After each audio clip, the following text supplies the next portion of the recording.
Greetings, fellow gamers from around the world and video gaming aficionado. I'm the 32-bit, and we continue from the last episode, but we're surprisingly, while playing arcade, we found Tabitha, or what seems to be Tabitha, even. So we are now going ahead, I think, and she is lying or really said a town center. The little girl is leading you across the town. When you read the street name Relay Road, realize that you are on your way to the northern part of the city.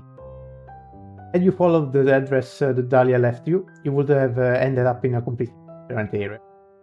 The other end of the town, to be exact. You wonder what would have awaited you there.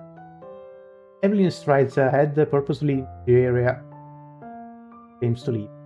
Apart from the two of you, there is no one else on the street. Although it's only late afternoon, but you can sense that you are not alone. Curtains in the window of the surrounding houses are constantly moving. The street getting narrower and narrower. Good thing you don't suffer from claustrophobia. Lynn's speaking. Talk to the girl. Nothing wrong with cleaning up a few feet while walking. Hey, listen. Evelyn slows down and looks at you expecting. Something appears to make her sad. Let's talk about the video games. I know every shit, but even adults love where they are real gamers love out. So, you like video games? Face lights up immediately. Love video games. Great, Evelyn. Pretty simple. My mother doesn't allow me to play them at home, and that's why I go to the arcade. I had to wait so long for the new boom. The Quark 5 has just been released. Quark 5 has just been released. That's why I couldn't stay at home any longer. Then, I was supposed to leave the house. I was grounded. Down the footpath again. I hope I won't get into trouble. You're nearly there. Grounded. So she must have already been at home. Maybe Dahlia had just found her when you were in town. Couldn't let you know because the reception is so bad in this place. Let's cheer her up. Felt bad for her. Never seen a girl so blue. And given your overbite, she had a rotten time in it. Kids can be so part ahead. You'll be fine. I'll put in a good word with your mother. The girls will back up at you and, oh dear, are those tears?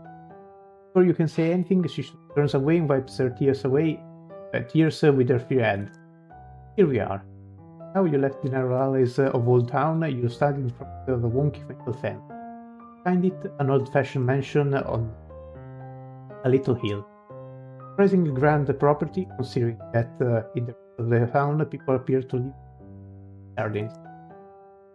You stand there for a while. You live here?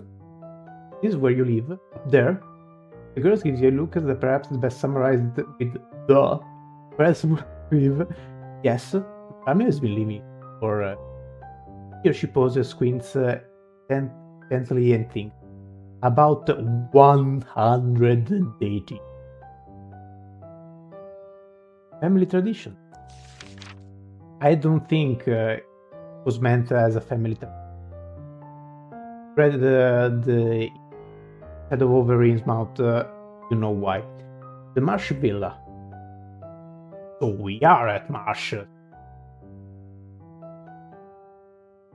Really starting crying. I'm sorry. Right, shall we go in? Evelyn nods bravely. She fishes around in her pockets and gets out a small set of keys with two shiny golden keys. She takes the larger one of the two and puts it in the lock of the gate. A bit rusty, she says, apologetic. Despite the fact that she must have opened the gate many times, Evelyn needs a few attempts to find it open.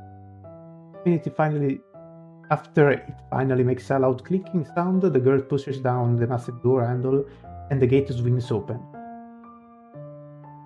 The growl makes a crunching sound under your shoe. You made it halfway to the house when you start to consider 15. 2 seconds you see Dahlia march again. She does Dahlia march. Shivers runs down your spine. Evelyn is already walking up the stairs to the porch as near the door. Wait a second. Sixth sense for danger and pleasant conversation is triggered. Wait a moment. You say when Evelyn is about to put the key into the hand with the set of teardrops as she turns around with a surprised expression. Your mind is racing, even by your standard. What is that you want?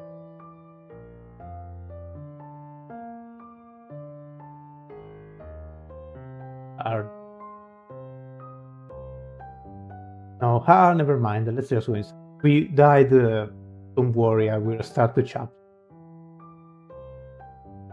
I didn't really think of what you wanted to say, and there is the matter of collecting the bonus for solidity. Never go inside. The girl puts a second key for the Covenant into the control. The door opens with a creak. The beams of the wall groan deeply menacing. We're standing in front of the mouth of the lion. Evelyn gropes for something into the darkness. You can hear a soft clicking on the corridor, flooded with lights. The corridor is through. The entrance area of the house alone offers so much space that the house could. A white lacquered staircase leads up to the either floor. Your steps are completed on the by groaning floor. Mother, little girl cries loudly into the house. The clinking of glass, the ever-accelerating sound of high heels. A light goes on the floor. The room of the next. And shortly afterwards, the door is open wide. Black light gives Dahlia Marsh's face a demonic feel. When her gaze falls on her daughter, her eyes reflect anger. When she sees you, horror. Wonder if all others in Innsmout react in this way when they are united with the lost daughter. You? This old man. No, Hello, beautiful. Picking up on professionalism at the stage, you can't help greeting your client with a white grin. The expression of outright horror is still on Dahlia's face, while the little girl keeps looking back and forth between the two others. Dahlia holds her hand in front of her mouth.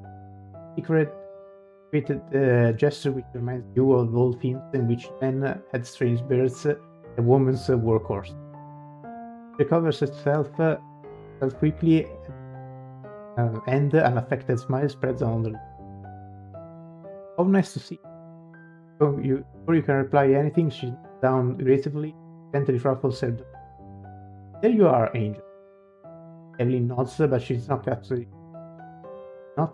said anything ever since you entered the house. Dahlia seems to be satisfied with the response. Apparently completely recovered from the initial shock, gets up and gives you a dozen smiles. Dinner is almost ready. Why don't you stay? So we can discuss everything else. The smiles and dinner sounds splendid. I know I can ask because everything is in, but it's curiosity, guys. A bonus for a solved case and a free meal. You only drop your Tupperware. Maybe you can clarify some things over there. I'd love to. Dahlia claps her hands excitedly. She turns to her daughter and purrs. Please go to your room and bring up your food later. The girl rushes up to the time has come. Only you and Dahlia.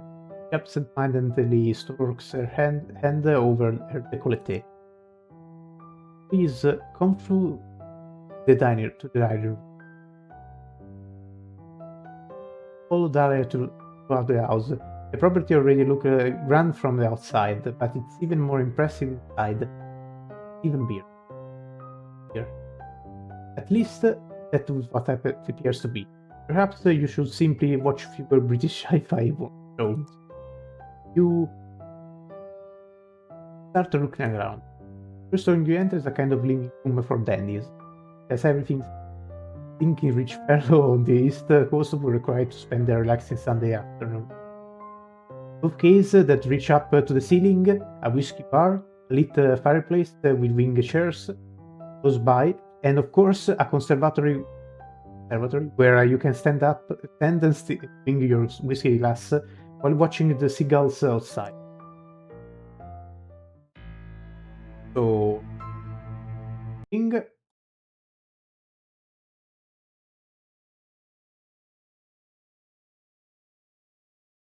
okay, guys, we are now at the end of the episode because I think we leave it with this cliffhanger. So I will start and we'll continue in another episode. So even if it was a brief episode, like, share, and subscribe. I am MZ32bit, and I'll see you on another episode of the Innsmout case, or